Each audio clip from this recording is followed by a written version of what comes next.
Good afternoon, Yaladim, and welcome back for more children's Torah stories. Do you all remember what we learned about last time? What happened last time? Well, Paro still didn't let the Jewish people go. And even after Moshe and Aaron came and told him about, if you don't let the Jewish people go, Hashem's going to make even more plagues, even worse plagues. It's going to be so difficult.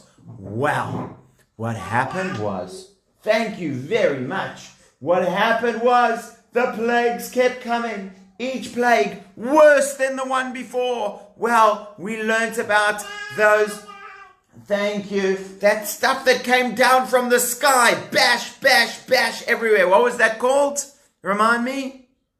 Hail, that's right, thank you. And then after the hail came and it smashed the plants and the trees, and even if people were outside, they would have got smashed, and even if there were animals that were outside, would have gotten a bunk on the head. Well, after that, they then had locusts. Whoosh. You remember all those locusts came in? They gobbled up every blade of grass, every leaf, every fruit, every vegetable, every cucumber and lettuce. Where are you going to come? Come around the other side.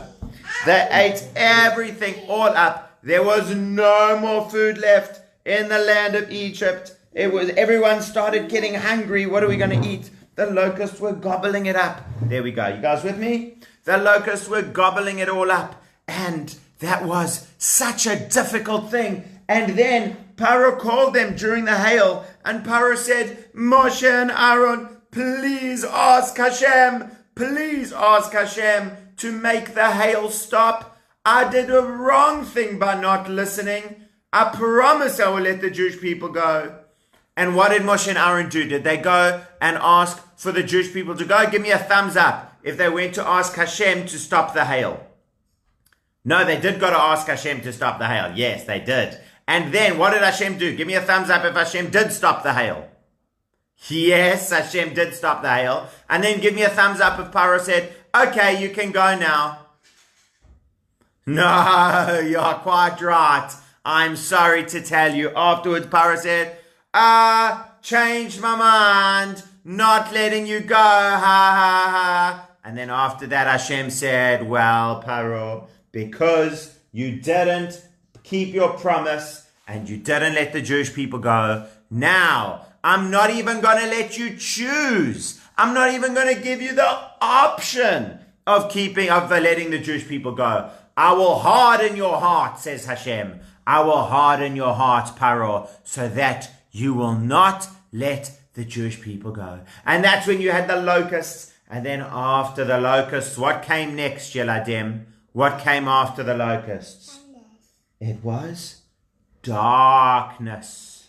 That Moshe lifted his stick up to the sky, and suddenly darkness came over the whole land of Egypt, but not the land of Goshen, where the Jewish people lived. In the land of Goshen, there was no darkness, sun shining bright. Everyone was as happy as can be. But in the land of Egypt, it was so dark with all the Egyptians. And do you remember the funny things that they started doing? Because they were all trying to eat together, and they couldn't see what they were doing. So one of them wanted to eat something, and he picked it up and he took a bite. But it was his son's arm. And he bit his son. His son said, ow. So his son tried to say, stop it, Daddy. But then he ended up smacking his sister. And then somebody said, okay, let me go get the ice cream for dessert. And they went and they picked up the dessert. And it was the puppy. It was not the ice cream. Because they couldn't see. It was all dark. And then they said, okay, let's go have a bath. And they went and they climbed into the washing machine instead of the bath. Because they didn't know. They couldn't see anything. It was too crazy. For 3 whole days, they couldn't see anything. They were making all these crazy mistakes.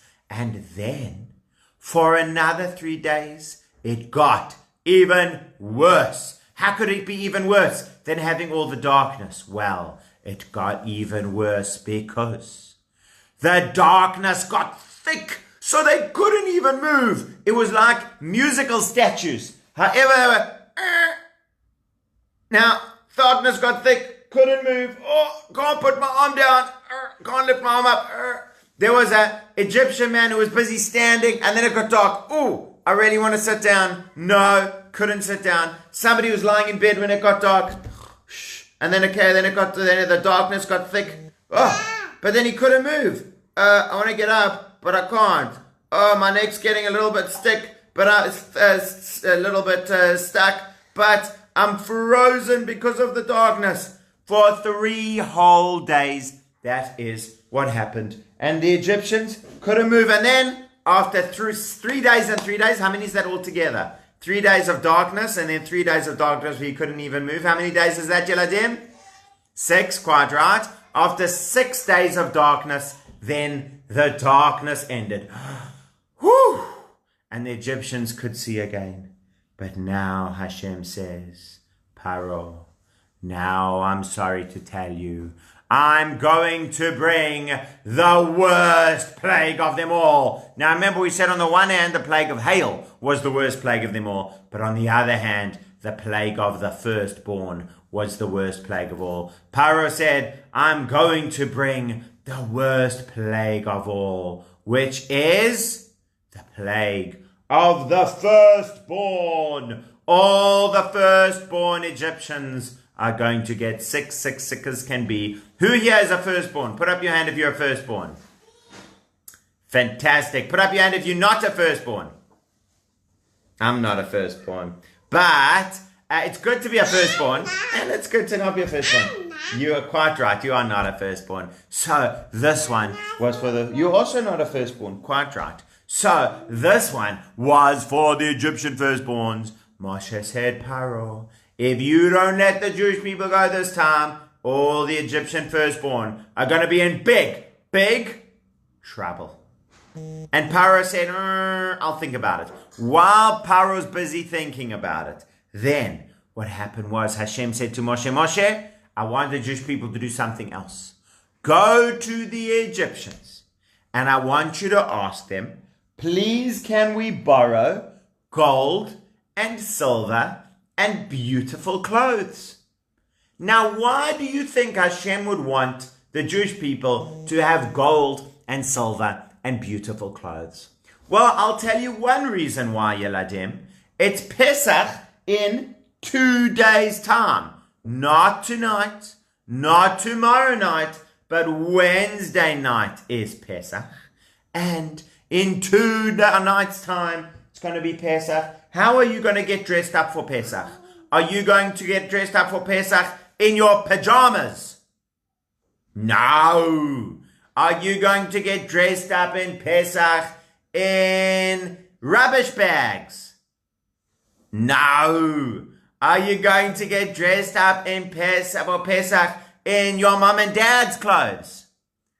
Definitely not. No, Ashira, you must. No, Alexis, you must get dressed up in your best Shabbos clothes and Yontif clothes. Your nicest, most beautiful, most magnificent clothes, so that all the girls, you will look so pretty and beautiful, and all the boys, you will look so handsome. You must wear your nicest clothes for Yontif, because then you show how special it is. Well, the Jewish people are about to have their very first Pesach. They're going to have a Pesach with Hashem, and they're going to celebrate, and they're going to go free. But you know what? They don't have any nice clothes. They are slaves. There's hello, puppy. They are slaves. They have nothing nice that they can wear. And so Hashem wants them to go and get some beautiful clothes from the Egyptians. That the Egyptians will give them those clothes, and then they can be so, the boys can be so beautiful and the girls can be so handsome. Did I say that the right way? No. So that the girls can be so beautiful and the boys can be so handsome on Pesach. They went to borrow gold and silver and beautiful clothes from the Egyptians. So they went to knock on the Egyptians' door. Come in, come in. Hello, Egyptians. This is the Jewish people. Please, can we borrow some gold and silver and beautiful clothes? Well, let me think about it. So then the Egyptians went back home to talk. The Egyptian mom and dad started talking to each other. So they said, well, what do you think? Should we let them have the gold and silver and beautiful clothes? Well, I'm a little bit scared of them because Hashem's doing all these plagues. If we say no, who knows what's going to happen? You are right. We'd better be nice to them. Okay, Jewish people, you can have the gold and silver and beautiful clothes. And that's what they gave them, such nice things for the Jewish people. And they said, oh, thank you. And all the Jewish people got dressed up in their beautiful clothes for the first time because Moshe said to them, Jewish people, thank you. Moshe said, Jewish people, I want you to get ready for something special. The first ever Pesach Seder. You are all going to get ready on the night of the 15th of Nisan. In the afternoon, you must bring a present to Hashem. That present is a little sheep, a lamb, or a little goat, a kid. You must give Hashem the present of a kid or a lamb. And all the family must get together. And we are going to have a special dinner when we're going to say, Hashem, we promise we will listen to you forever. That's what they were going to say. And you must even take some blood and put it on the doorposts. Put that blood on the doorposts. And that means you are showing that you are going to listen to Hashem no matter what. And also, all the Jewish boys and men must have a bris. If you're a Jewish boy, put up your hand. And if you had a bris, keep your hand up. Yeah, a bris is a special operation that Jewish boys have. Normally they have it when they are 8 days old to promise that they will listen to Hashem. But not all the Jewish people in Egypt had the bris. Remember, we learned about Moshe's wife giving their son a bris when they came down to Egypt.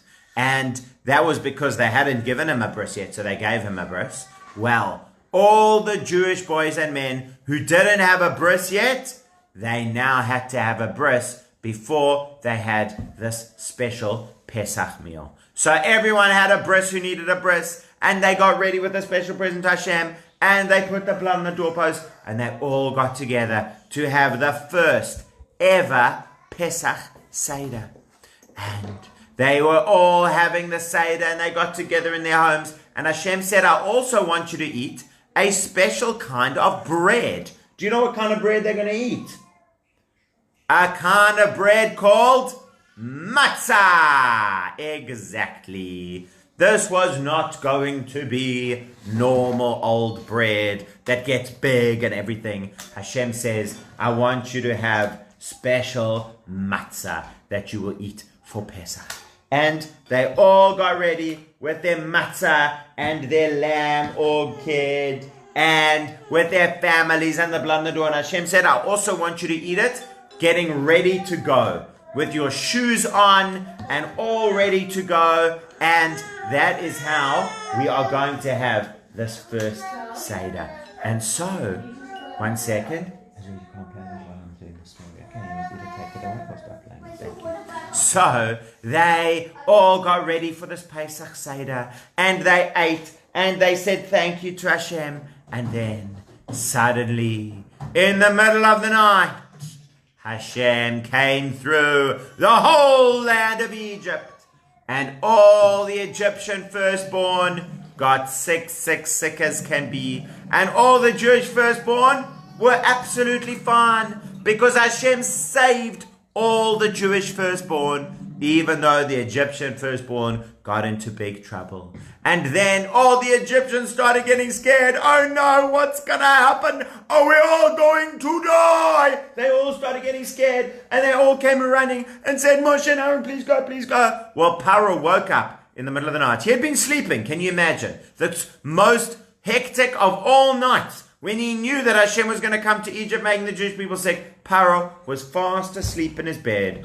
Shh. And then everyone screaming woke him up, and he came running down in his pajamas to find Moshe and Aaron. You said he'll make all the Jewish people sick. Oh, the Egyptian people sick. Thank you, Shalva. And so he came to find Moshe and Aaron in his pajamas, and he said, "Where's Moshe and Aaron? Where's Moshe and Aaron? Where's Moshe and Aaron?" And he eventually found them, and he said, "Moshe and Aaron, it's the middle of the night. I need you to go right now." And you know what Moshe and Aaron said? "No, thank you. We are going to go.